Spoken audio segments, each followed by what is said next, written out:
Ada kesombongan klasik yang kerap meracuni imperium besar, keyakinan bahwa dunia membutuhkan mereka. Sementara mereka tidak membutuhkan dunia.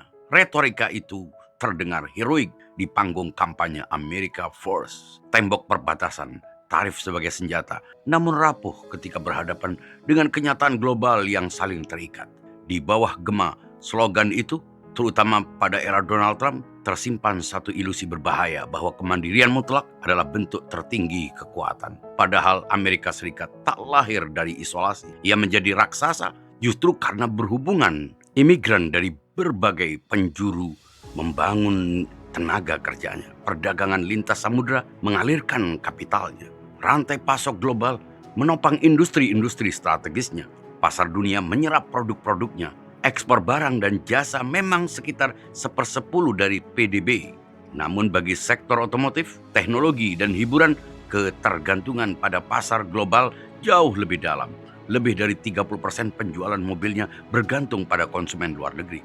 Hollywood meraup keuntungan terbesar dari audien internasional. Silicon Valley berdiri di atas komponen yang dirakit melalui jaringan Asia. Dolar kuat karena dunia percaya. Memutus simpul-simpul itu bukanlah jalan kejayaan. Itu adalah proses menggerogoti fondasi sendiri. Chauvinisme nasional, superioritas yang menolak kritik dan kerjasama, selalu menjadi gejala awal kemunduran. Ia menutup telinga dan masukan, menutup pintu bagi inovasi, dan pada akhirnya menutup peluang regenerasi dalam ekonomi global. Konsumen bukan sekadar angka statistik, mereka adalah kedaulatan yang bergerak. Loyalitas merek bisa berpindah secepat sentimen geopolitik berubah. Dunia memiliki pilihan. Samsung alih-alih iPhone, Toyota alih-alih Ford, produksi Korea atau Bollywood menyaingi Hollywood. Bahkan hegemoni dolar pun retak jika kepercayaan internasional terkikis.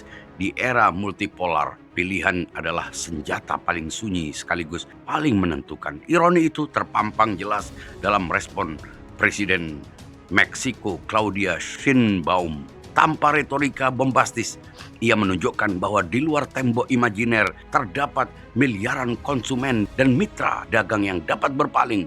Diplomasi dingin namun tegas, kesiapan retaliasi tanpa menutup dialog adalah pengingat bahwa saling ketergantungan adalah fakta, bukan pilihan ideologis. Pernyataannya mencerminkan perubahan besar. Dunia tak lagi menerima dikotomi pusat dan pinggiran. Namun persoalan ini bukan hanya relasi eksternal Amerika dengan dunia. Retakan itu juga terjadi dalam dirinya sendiri. Amerika bisa hancur bukan sebagai bangsa, bukan sebagai rakyat, tetapi hancur sebagai hegemoni, hancur sebagai imperialisme, hancur sebagai sentra arogansi global, hancur sebagai pusat kerakusan kapitalisme. Tidak ada yang mustahil dalam sejarah. Apapun bisa terjadi. Kesombongan yang merasa dunia membutuhkan Amerika, sementara Amerika tidak membutuhkan dunia, adalah bibit kehancuran itu. Bukan semata karena dunia akan melawan, tapi karena rakyatnya sendiri mulai menolak.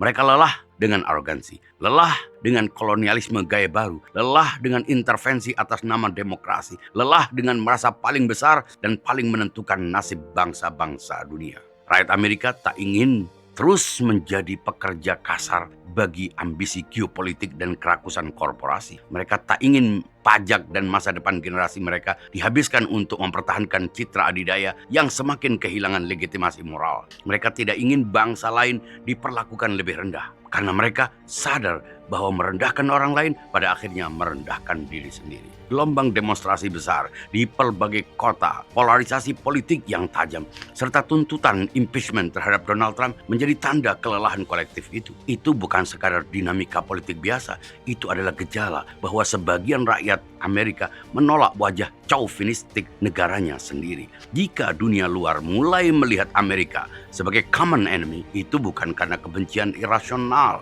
melainkan karena akumulasi kebijakan yang menempatkan dirinya sebagai pusat dan yang lain sebagai pinggiran. Tetapi yang lebih menentukan adalah ketika rakyatnya sendiri mulai lelah menjadi musuh seluruh umat manusia. Sejarah menunjukkan bahwa hegemoni tak runtuh dalam satu malam. Ia runtuh ketika legitimasi moralnya terkikis, ketika kepercayaan dunia menyusut, ketika rakyatnya sendiri tak lagi bersedia memanggul beban imperialisme. Maka yang hancur bukan tanahnya, bukan bangsanya, melainkan klaimnya sebagai pusat kuasa tunggal dunia. Tak ada imperium yang abadi, tak ada hegemoni yang kekal.